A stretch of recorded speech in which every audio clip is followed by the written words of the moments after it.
Linguistic competence is the ability of a person to speak and understand the language in a manner which is correct grammatically and lexically.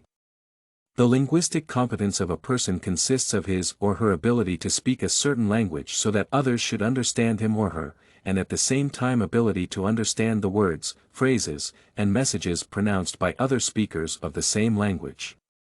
Thus, if a person can speak a language and understand what other people say in the same language, he or she possesses linguistic competence. As contrasted to linguistic competence, linguistic performance is the ability of a person to use the knowledge and language skills he or she has in practical situations in real day-to-day life.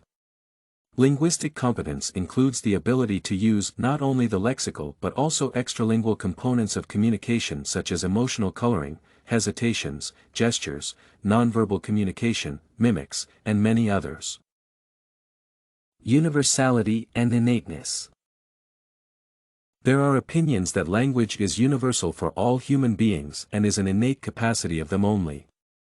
These opinions are built upon the theory that no other animals can communicate and exchange messages between them. The fact that animals do communicate with each other is explained by their instincts, while human language is a non-instinctive way to communicate which is universal for all human beings. However, its universality can be doubted because people brought up in isolated societies or outside the society display no capacities for languages.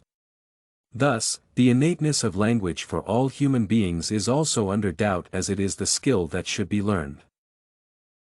Rule-governed creativity. Rule-governed creativity is the unique ability of the human brain which presupposes the ability of language speakers to create new utterances and sentences that people have never heard before. This ability of the human brain is explained by the fact that knowing the rules of language grammar and syntax, a person can build utterances based on familiar examples but aimed at absolutely different purposes and bearing different information. Thus, an infinite number of sentences can be created by people who have linguistic competence, linguistic performance, and know the grammar and syntax rules of the particular language. Critical period in the first language acquisition. The critical period in the first language acquisition is the period acknowledged by scientists and scholars during which a person, namely a child of an early age, is supposed to master the language skills. In other words, scholars are sure about the fact that there is a period in the child's upbringing during which all skills, and language ones, in particular, should be acquired, and if they are not, then there is no guarantee that the child will master these skills at all.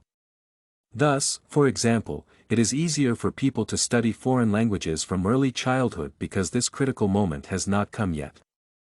On the contrary, those who start studying languages at a mature age have trouble with them because their critical periods are already in the past, and brains are not directed at such activities as acquiring new skills. Thus, the critical period is the time after which acquiring skills, language skills, in particular, becomes problematic or even impossible, as the examples of children brought up by wolves demonstrate. Everything you need for studies, essay samples, writing tools, and tips, you can find at studycorgi.com.